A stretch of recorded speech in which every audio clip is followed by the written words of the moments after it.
The modern tension between the United States and Venezuela begins not with war, but with the 1999 election of Hugo Chávez. A former army officer who had attempted a coup in 1992, Chávez won the presidency democratically and immediately began reshaping Venezuela's political and economic landscape.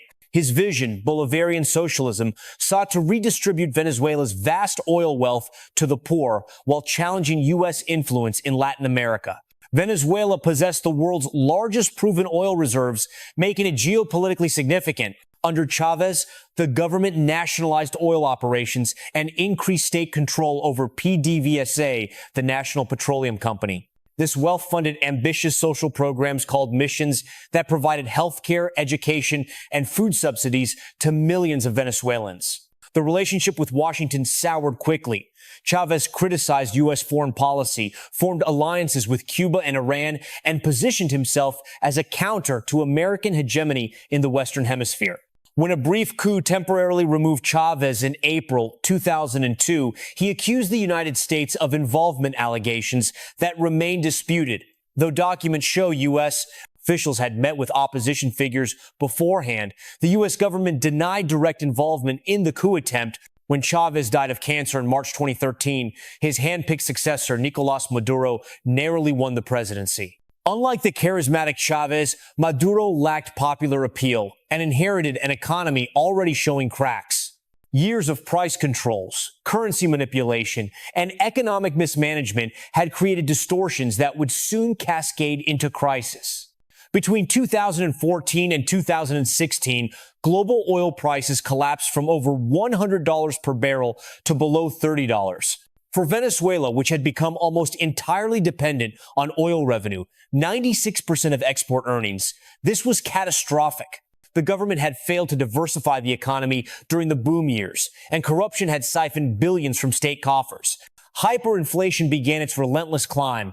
Basic goods disappeared from shelves, hospitals ran out of medicine, the government printed money to cover deficits, accelerating the currency's collapse. By 2017, Venezuela was experiencing the worst economic contraction in Latin American peacetime history, worse than the U.S. Great Depression.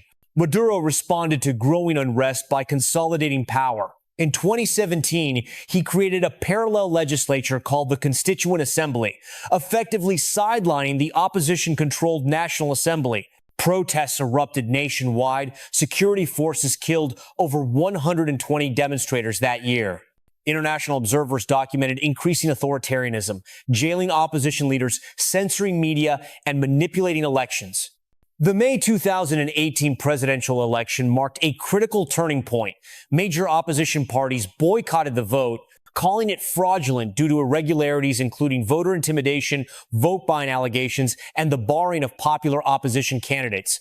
International election observers were severely restricted. Maduro claimed victory with 68% of votes, but turnout was the lowest in modern Venezuelan history. The United States, European Union, and most Latin American nations refused to recognize the results. Economic sanctions intensified. The U.S. had imposed targeted sanctions on Venezuelan officials since 2015, but now expanded them significantly, targeting the oil sector and financial transactions. On the 10th of January 2019, Maduro was inaugurated for a second term.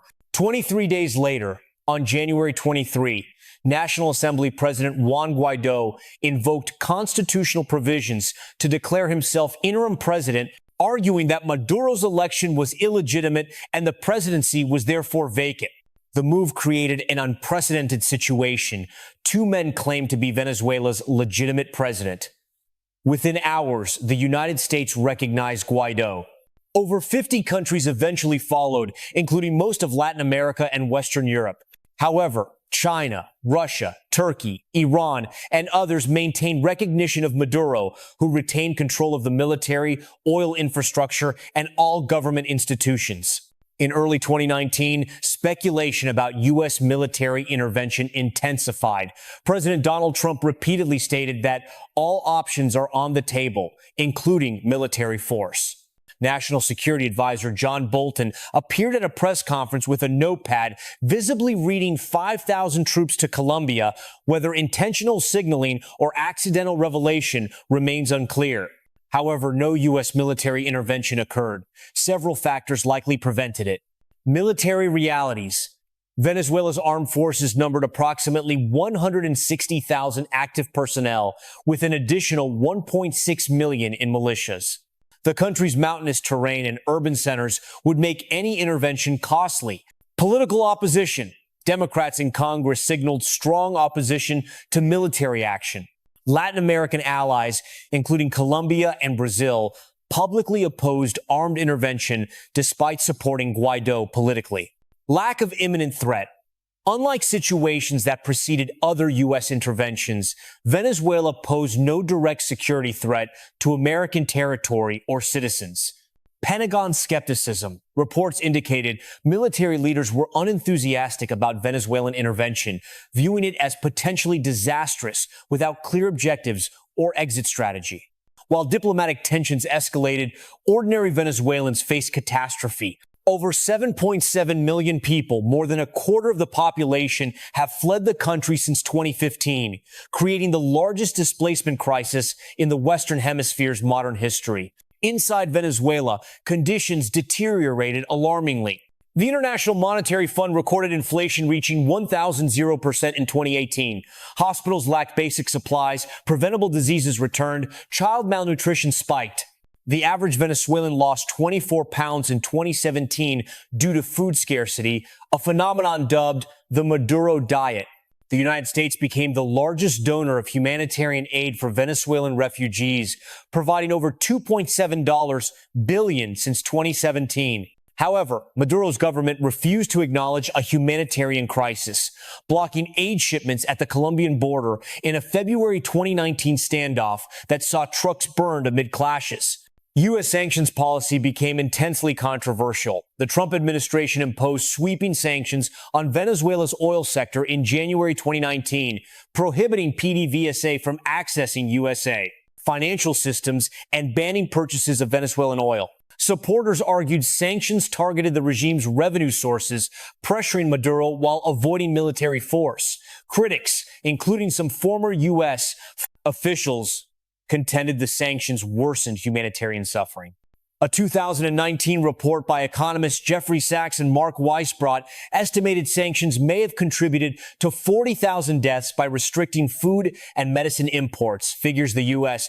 government disputed as methodologically flawed and ignoring the regime's responsibility for the crisis. The Maduro government blamed all economic problems on sanctions, calling them economic warfare. However, Venezuela's economic collapse began years before major sanctions, and corruption and mismanagement demonstrably played enormous roles.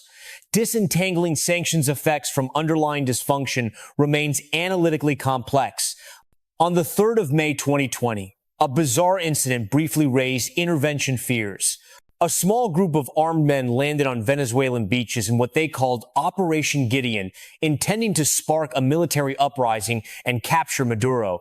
Venezuelan forces quickly captured or killed the infiltrators, including 2 former U.S. Green Berets working for a private security company.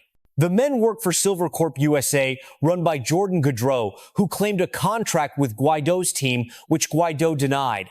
The Trump administration denied any involvement. The amateurish operation failed spectacularly and became propaganda for Maduro, who showcased the captured Americans on state television. Investigations revealed the operation was privately organized, though questions remain about who funded it and whether any officials had foreknowledge. No conventional war occurred between the United States and Venezuela, but their relationship remains deeply antagonistic. The Biden administration maintained most Trump-era sanctions while emphasizing multilateral diplomacy over unilateral pressure. Guaido's interim government gradually lost international recognition as it failed to dislodge Maduro. By 2023, the opposition voted to dissolve Guaido's interim presidency, acknowledging its strategy had reached a dead end. Meanwhile, Venezuela's crisis continued. Elections in 2024 remained contentious, with the opposition claiming victory while Maduro's government declared otherwise. Over 7.7 million refugees remain displaced. The economy shows marginal improvement from its lowest point, but remains devastated. With GDP still far below 2013 levels, the United States and Venezuela never went to war in the conventional sense. There were no armies clashing, no bombing campaigns, no invasion. Instead, their conflict played out through sanctions, diplomatic isolation, covert activities, and proxy struggles over legitimacy. What happened was a multifaceted confrontation. Economic pressure through sanctions, recognition of competing governments, humanitarian aid as political tool, and constant rhetorical warfare.